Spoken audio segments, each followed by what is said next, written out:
Okay, this one's a little bit late. These are the player ratings for our massive win against the Doggies.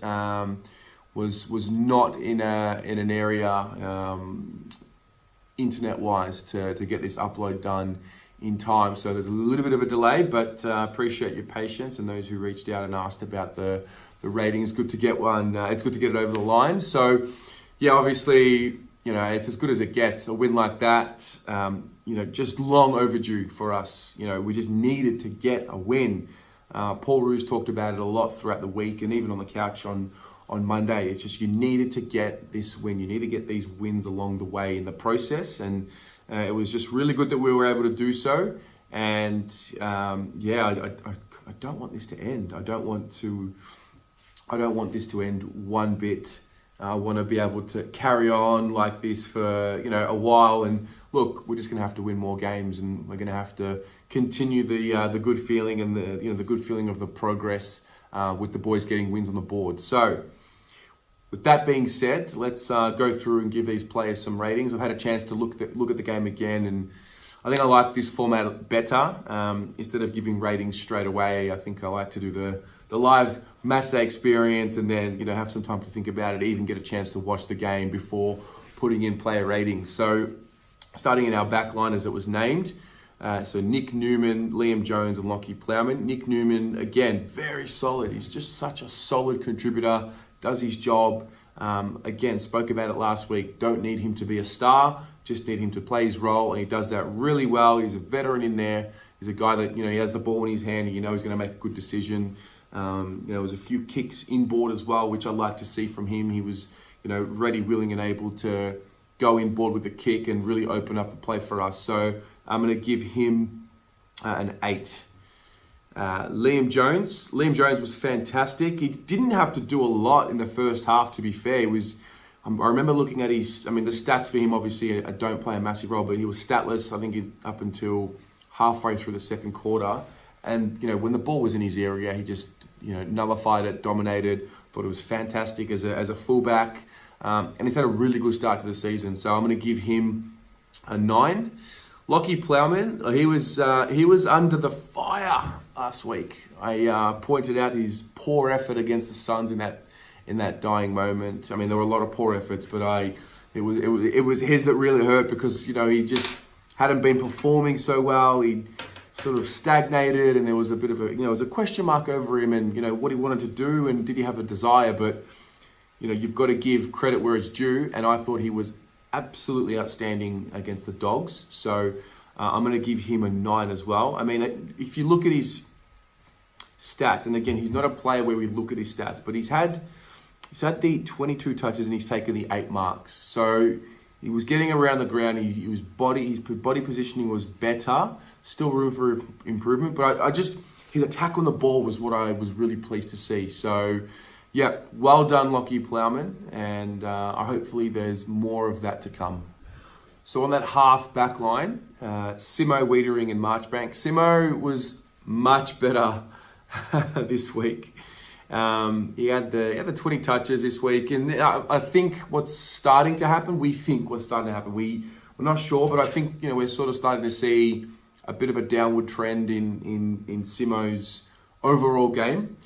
Not to the point where I'm taking shots at him and, needs to be dropped or anything like that. But I think just naturally we're starting to see a little bit of a decline. He hasn't been as prolific so far. We are only 5 rounds in, so it is a long season. And, for a veteran like Simo, he does know how to get the most out of his body throughout the entire season. But I thought he was really solid. Did enough. Did exactly what he needed to do. I'm sure he's still got a 35 possession game in him, but he wasn't as prolific. Solid, cleared the ball when he needed to, used his foot well when he did, and so I'll give him a 7 for his game. Jacob Wiedering was again another one who was better this week. Not as good as what he was against the Suns, to be quite fair. But I thought, you've got to remember as well, there's a few elements here. The Doggies were woeful. The ball was probably not in their half anywhere near as much as what it was ours. And so, but I just thought when Wiedering did have the ball and where he was near the ball. He wasn't as great as what he was last week. And so, yeah, I'll give him a 7 for his game. But again, you've got to commend these defenders. I mean, we've held a team to 57 for the game. So he definitely plays a massive role in that. And I'm just enjoying these defenders playing together and playing with confidence and, you know, understanding one another and trusting one another. And so very happy with that. Caleb Marchbank, I thought he was another one who was a lot better this week for the run. Copped a really nasty knock in that third or fourth quarter. There was a flying elbow from Billy Gowers. But yeah, again, move with confidence. And the moment that summed it up for me, he took that intercept mark, going with the, you know, running with the fly of the ball and sort of crashing into that pack.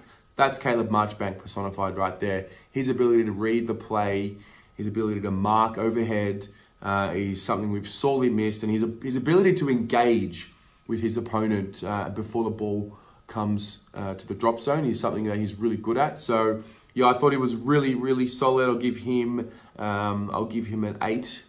And the one thing I want to note as well, there was a play where Plowman sort of had it deep in defense and he was being corralled, and rather than just bang it on the boot, he kind of waited until the tackle came almost. And he had this link up play with Marchbank, and what it said to me was that they know how to play with each other, and they've been missing in the side, either one or the other, or mostly Marchbank. And so it was just good to see Plowman and Marchbank have this connection with one another. And it's probably something that we're missing with some of the other guys that are in the side, you know, the Lockie O'Briens. And, you know, sometimes when you give a ball off to a teammate, you know, there are certain teammates you give the ball off to and you know where to run next. And there was a situation like that with Plowman and Marchbank. I don't think we have that yet with the rest of the team, but when that comes, that's going to get us to another level as well. So, yeah, just a little something that I noticed in the replay. In the centre, Jack Silvani, Paddy Cripps, Sam Walsh. Jack Silvani, great game. It was the exact type of game that he needs to play to stay in the side. I think, you know, I'll speak about next week, but, you know, Charlie will come in, and he'll come in for Levi, not Jack. Jack's mobile. Jack can, you know, win some footy as well, and he really needs to do that to stay in this side. So yeah, thought he was solid. Pressure was good. His kicking, you know, 45 and beyond is not great, but it was good to see him get a goal on the board as well. And even if he didn't kick a goal, I thought he was still good enough. I'll give Jack an 8. Very happy with him. Cripps was it was stupid. He and Samo were on another planet in that first half. I think Cripps had the 25 at halftime and Samo had the 26, or vice versa. But yeah, he finished off with the 37, I believe it was. 32 handballs. He was right there in the clinches, as he always is, getting that real hard ball. And he had mates with him, and that's what stood out. That's what stood out from this game. So yeah, Cripps gets a 9. There was some moments there he had a few turnovers. He gave away a few free kicks, but that's okay. You know, overall it was a fantastic game. Really happy with that. Sam Walsh, kid just keeps going. 18 years old. I mean, we can say so much. He ran 800 meters more than anyone else on the field on the weekend, and it's crazy. I mean, what more can you want from him? Kicked a goal, 26 touches. I think it was 15.8 or 15.9 kilometers. And again, distance isn't the be all and end all, but you have to look at it when you're talking about an 18-year-old kid coming into the system. So yeah, Sam Walsh gets himself a 10. You've got to remember, there's no expectation on Sam Walsh. Maybe we need to start putting it onto him. But, you know, 18-year-old kid, you've got to remember Paddy Dow and Zach Fisher and Samo in their first years. It was just kind of like, get through a game, young fella. Just push through, have your 13, 14 possessions, and it's okay. So, again, Sam Walsh is blowing past any expectation of what we had, even though he was really hyped up. So, yeah, I'm just stoked to have him. He's a really, really great contributor, and, you know, he's going to be racking up 30, 35 possession games, you know, like it's child's play in years to come. So happy with that. Half forward line, Michael Gibbons. Yeah, look, it was that, you've got to take your hat off to him. He's improved every little week. He's gotten that little bit better. When you put him up the ground a little bit more, give him some freedom, you can just tell he's a natural ball winner. He's not a natural forward. He's a good footballer, and so he puts himself in good positions. but he's a midfielder. He's a guy that needs to be up the ground. Put him on the wing, give him spurts in that midfield. We can have a really electric rotation through that midfield because we have so many mobile players now. I know that we have a lot of tools, but we've got a lot of guys who can run through that midfield. And where we lack a small forward, we gain a midfielder. So that was the case for Gibbons. He had 21 touches, kicked a really, really nice goal, and could have had a second one, which he snapped on his left.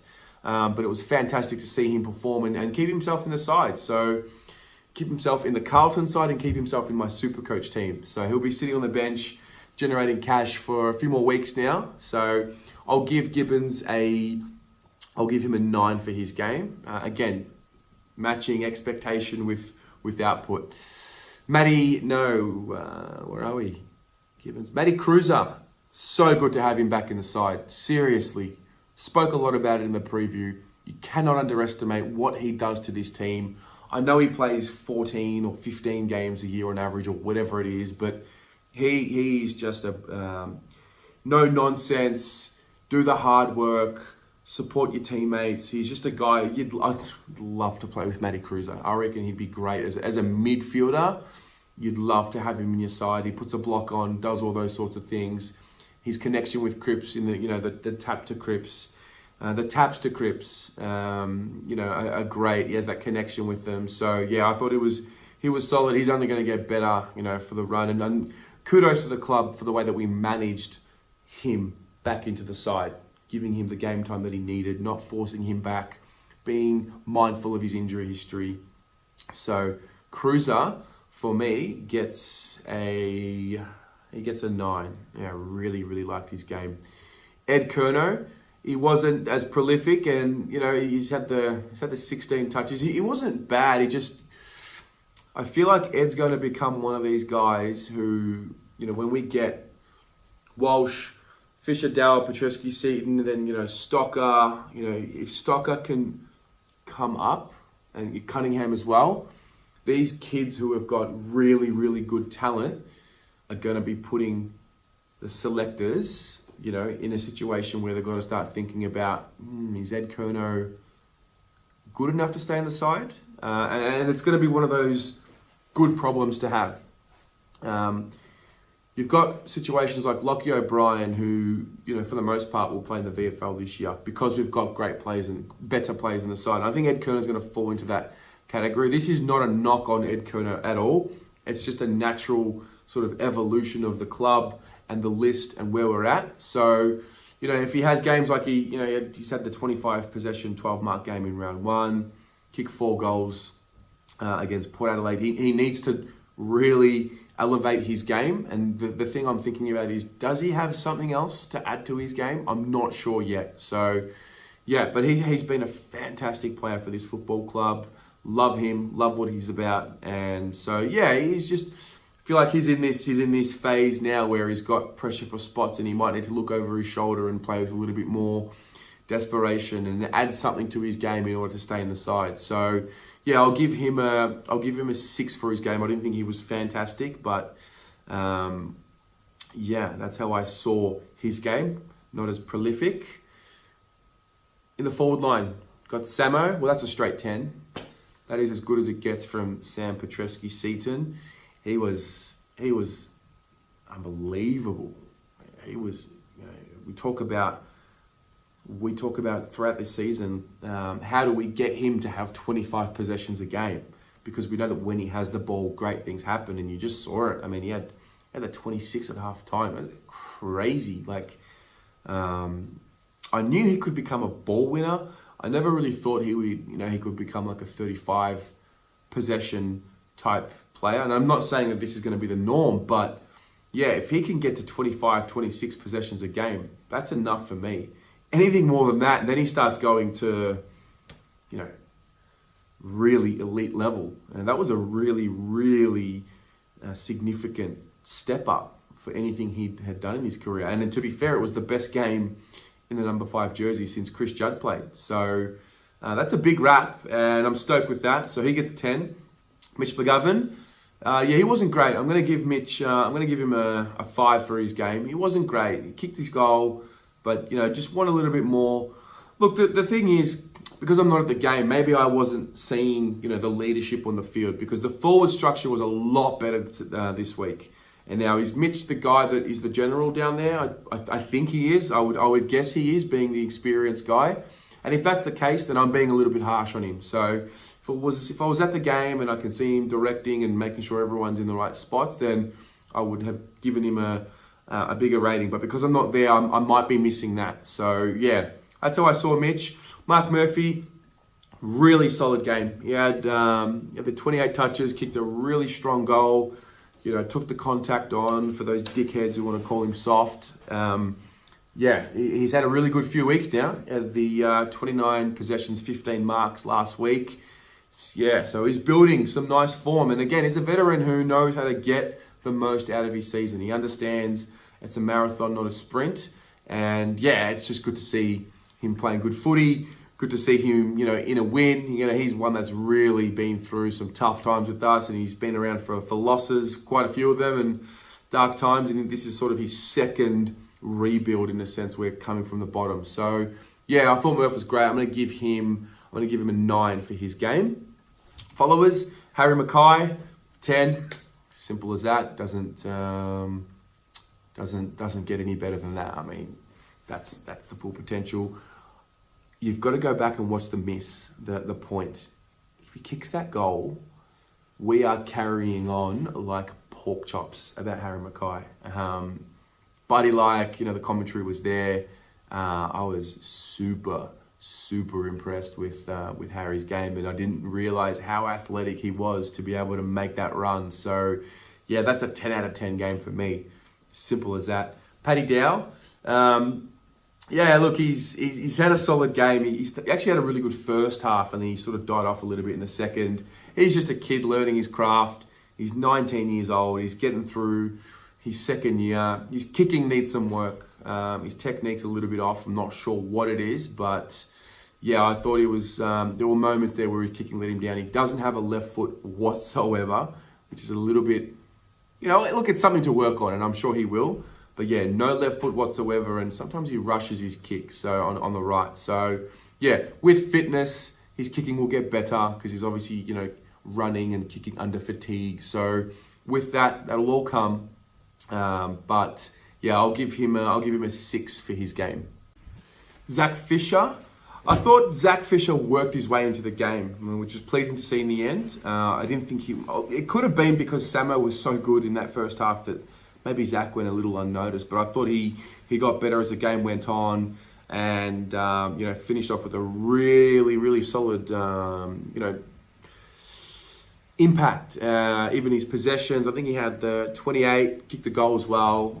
That's massive. 28 possessions from Zach Fisher is as good as we can possibly ask for. He was tough. He's got Bolts mentioned it in the press conference. He's got quick feet. Incredibly quick feet, and he's going to be a problem for opposing midfielders because he's just so dynamic. I'm going to give him a 9 for his game, which is a little bit stiff maybe because it was so good, but I don't want to be throwing out too many 10s in there. Interchange bench: Lockie O'Brien. Not great. He's struggling for a little bit of confidence. Maybe it's just he needs some more development. He's just struggling. In a sense, he's not really getting amongst it. I think he needs to go back to the VFL, get some more form, work on some things. We know he's a good runner. That's the one thing we do know. It's not like he's out of fitness. He's just lacking a little bit of size. He's lacking the ability to get into good positions and impact games. But that'll come. It's not a rush with him right now. So I'll give him a 4 for his game. It was comes in, he just didn't do enough, but that's okay. I'm not gonna get on him. He just needs to develop, and we've got the infrastructure in place now with the healthier list and the depth in our squad to allow him to do that without having to be forced to play, at the top level. So yeah, I think he'll go back in, and we'll move on. Cam Paulson had the 4 handballs for the game. Again, it's hard to stay in the side when you put yourself in this position. You break into the side. You come in. I know he puts the effort. I know he's running. I know he's chasing. But 4 possessions, it's just it's not going to, it creates this conversation. It creates this, oh, he's not good enough, he's on the top. And that's the reality of the situation. So Jack Silvani is one who was having those 7, 8 possession games, 11 possession games last year and the year before, and he was getting dropped. And then the reality is, we're in the AFL, mate. So you've got to come in, you've got to find a way to impact. And it wasn't a game where we were limited of opportunities. So, if he can't get a kick in a 50 or 44 point win or 50 point win, then that's saying something. So I did like the pressure. I had a few moments where he laid tackles, but come on, guys, we're clutching at straws now. It wasn't good enough. So he puts himself in the selection mix for next week. So we'll see how we line up. But I thought he was poor today. I'll give him a 4. Again, little efforts, but not enough. Daisy was okay. He wasn't prolific. Sort of just played his role in a sense. The 14 touches, gave away a few free kicks, which hurt him a little bit. I'll give him a 5 for his game, just a pass mark. And Levi Casbolt, 3 straight goals. I actually thought he competed pretty well in the ruck as well, albeit he's coming up against Tim English. Kudos to Tim English, by the way, because that's a tough gig. You got Levi coming at you. You got Cruiser as well, who's a really good ruckman, and he's had a few good ruckmen up against him in the last few weeks. So well done to him. But yeah, Levi was great. Played his role, kicked the 3 goals, did everything we could have asked from him. I'm going to give him, I'll give him an 8. Well done, Levi. I don't think he'll stay in the side if Charlie's fit, but that's the output we need from Levi every time he comes into the side. It doesn't have to be 3 goals, it can be 2, but yeah, I thought he worked up the ground well, marked strongly, and obviously kicked straight for goal. Those are my ratings. There they are. I hope you enjoy them. Apologies for the late upload on this one, but we got there in the end. And looking forward to next week against the Hawks. Go the Blues.